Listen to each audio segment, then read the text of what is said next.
What's up, you guys? Welcome back to another video. I'm Andrew, back with Aggie again. We haven't posted anything for some time, so I was getting ready for my fight, doing all this nonsense, and everything was going into that. Now we're ready to post some more videos for you guys. Today, I had a really good idea of making a video about the verbiage of Jiu Jitsu, the words, all the independent words for different positions and different concepts that can be kind of confusing or muddled up, especially when you're new or thinking about starting Jiu-Jitsu. You hear all these words: underhook, scoop grip, overwrap, all these different words: half guard, butterfly guard, full guard, mount, side control, back, all these things getting thrown out. You're like, wow, what is all this stuff, right? And I see it when new students come in. They get this glazed look in their eyes when I'm talking before I show the motion, because they don't know any of the names to anything, right? So I think it's a good idea. So we're gonna run through a bunch of quick things. First of all, we're going to talk about positions, all the dominant positions. We're going to talk about guard positions, and then we're going to go into things like underhooks and overhooks and scoop grips and overwraps and the differences there, and the difference between an overhook and a whizzer, because there cannot be ambiguity.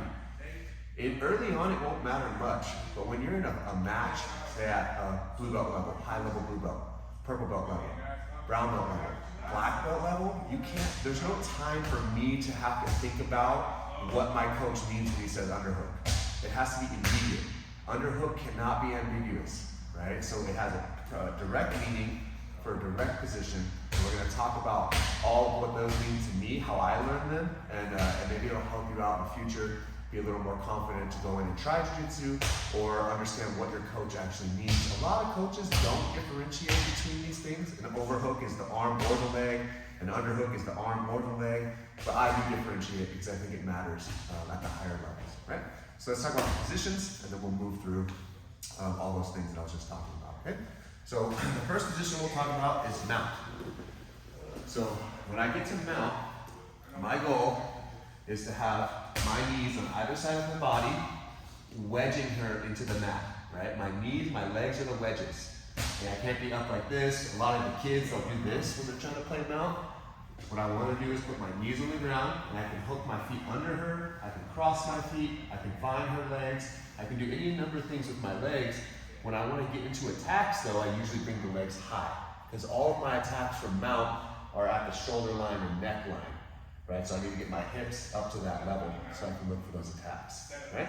So she's a bottom mount, I'm a top mount. She'll want to protect herself, keep her hands in, elbows in, and I'll want to start exposing the elbows and looking for arm attacks, triangles, or the back, right?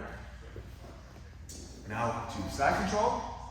When I get to side control, there are a lot of variations. The most common is I get a cross face, so my arm around the neck, putting my shoulder into the chin, and my other arm is going to get an underhook. We call this crossface underhook or underhook crossface, and usually connecting my hands and looking to put pressure, things of this nature. There's also sit-out motions where I can sit out towards the feet. There's sit-out motions where I can sit out towards the head. There's lots of different variations of side control, but all of them fit within that one name, side control. Right? Then there is knee on belly. Let me put this way. Knee on belly is when I put my knee right on the belly, step my other leg out, and usually I like to wedge a hand by the hip and a hand by the head. So if she tries to move her hips away, it's stuck, because my hand here. She tries to move her upper body, she's kind of stuck, right? And usually this is a very transitional position. I might start looking to slide through to go to north-south.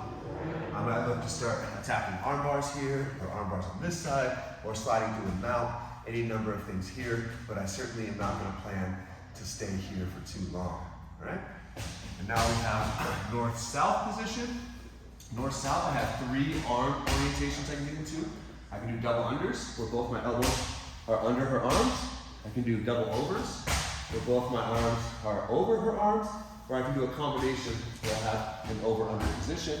And I can have either both knees on one side, knees straddled, or both knees on the other side. It really depends on what your goals are and how you're attacking. How you doing? Good. And then lastly, in terms of dominant positions and positions overall, we're going to look at back control. So now we're going to have back control. Generally speaking, I'm going to be looking for 2 hooks.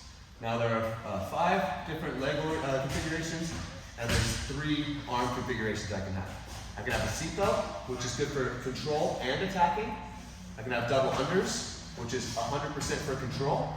Or I can have double overs, which is all for attacking, right? We could just set that up.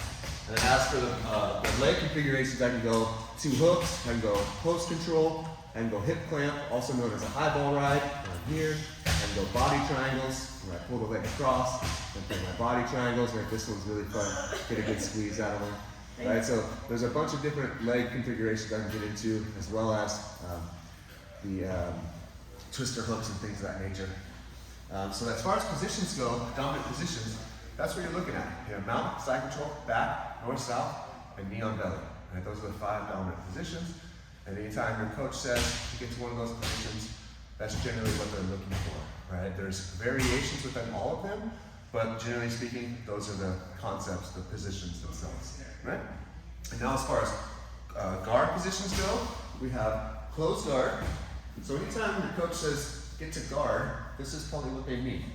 3 real names for this: guard, closed guard, or full guard. Right? It's when I have my legs wrapped around their body and I close a wedge with my feet. Right? It's a really good position for sweeping, for attacking submissions. It's a fairly strong position, especially if you've devoted a lot of time to it. Then there's half guard, where I have one leg wrapped around her leg, so it would be my right leg against her right leg, and I wrap it around, and I can triangle my legs, I can cross my feet, I can put my knee in front of her hip, I can put my knee high, we call this a knee shield, right? There's lots of variations within the half guard itself, many variations within the half guard itself, but this is the general half guard position. And now half guard butterfly is if I have right leg against right leg or left leg against left leg, and then I put my other foot inside the hip, and I play a little bit of a butterfly hook, right? This will give me the option to lift, sweep, interleg entanglements, things of that nature. And then we have a full butterfly guard, where I have both my knees outside her hips, both my feet inside, and normally when I play butterfly guard, I don't want to be on my back. I want to be sitting up here, playing my butterfly guard, looking to attack, cross the arms, wrestle, any number of things from this position. So those are, as far as guard positions go. There's also delihiva, reverse delihiva, more advanced open guard positions, but these are the more common ones and the more simple ones that at the beginner levels your coaches are probably going to be talking about, right? And then now let's get into overhooks, underhooks, scoop grips, over wraps, the difference between an overhook and a whizzer, okay? So an overhook would be when my arm goes over her arm. So here, this is an overhook. The overhook is me pulling her towards me. That's how I use the overhook. I have my arm around her arm and I'm pulling her to me, okay? That's really good for triangles, sweeps of all kinds, things of that nature, right? The underhook is when I get my arm under her arm and I'm either around her body or I'm in a claw grip or I'm in some variation there, but I have my arm under her arm and I'm starting to attack with these underhooks, all right? Now, the difference there is a scoop grip versus an underhook is when I take my arm under the leg, right? So this would be an underhook.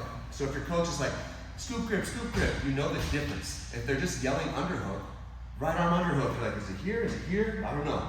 So if my coach were to say right arm underhook, I would know right away, arm. If my coach said right arm scoop grip, leg. This is a scoop grip when I'm underhooking the leg, okay? So this is quite different from an underhook on the arm, right? You need to be able to do that instantly in a match. If my coach is yelling underhook, I know they mean upper body. If they're yelling scoop grip, I know they mean leg. There's no ambiguity. And this is where we get into over wraps. Sit down. Sit down. So an over wrap would be if I wrap the leg, right? Over hook is for the arm. Over wrap is for the leg. So if my coach is yelling overhook, and I don't know which one they mean, the leg, the arm, well, we don't have that problem here. Right? They know when I say over wrap, they're going to find the leg and they're going to wrap it up, right? So there's the difference there between underhook and scoop grip, overhook and over wrap, right? And then lastly, what I want to talk about is the difference between overhook and whizzer, okay? So when it comes to overhooks, like I was saying, when I have an overhook on her, my goal is to pull her to me, pull her up and out of position, pull her base out from underneath her. When I have a whizzer, My goal is to press her down and away. Here. Ooh, you ready? Little pop there. My goal is to press her down and away, right? Most of the time, the whizzer is in scrambling positions and wrestling style motions, and the overhook is something I would use for maybe if we're standing and I'm trying to get her up and out of position, or if we're on the ground and I'm trying to play triangles and sweeps, right? So an overhook would be up. A whizzer is here, down. Trying to press her down towards the mat and take her out of position and get her offensive cycle kind of stopped and disturbed a little bit, right? So there's your kind of the names, the verbiage for all the different positions, the 5 dominant positions: mount, back, side control, knee on belly, and the last one? North, south, right? So we have the 5 dominant positions. Then we have variations of guard, the most common ones: closed guard, also known as full guard, also known as just guard, half guard with a butterfly hook. Quarter guard is also an option there, right? And then we looked at butterfly guard, where you generally want to be sitting up. Then we talked about overhooks, over wraps, underhooks, scoop grips, and the difference between an overhook and a whizzer. Sounds like a lot, but as you get into the game and you start playing around, you start learning things, it really will settle and be pretty easy to remember, especially as you start to get your rounds in and really start to learn the positions. So hopefully that helps you guys understand the verbiage, give you a little more confidence to either go try out that gym, or as a new student, you'll be able to kind of log this information in and be a little more confident when your coach is talking on what they mean, what they're saying, and you can apply it a little easier. So yeah, that's what we got for you today. Again, I'm Andrew, this is Aggie. We're here at Nexus Jiu Jitsu in Folsom. And yeah, go try this stuff out, remember this stuff, log it down, and let me know what you think. Yeah, we'll see you in the next one. Oh, that's looking. What was that thing you said about the white belt stuff? It takes a real man to be a pussy ass white belt, right? It's real difficult to be 35, 40, you're a professional, or you have a job of some sort, you have a family, you're like, I want to learn some self-defense, and you got to go be some brand new white belt that a girl is going to beat the hell out of. That's difficult, right? So the way my coach put it many years ago is it takes a real man to be a pussy ass white belt, to go in and get his ass kicked by a 15-year-old kid or some mom, a purple belt that's been training for a long time. That's hard. That's hard on your ego, hard on your confidence. But you go through that enough times and you become the person who's smashing everybody. So it's difficult, but in due time it pays off, for sure. Oh yeah. Oh, I was late.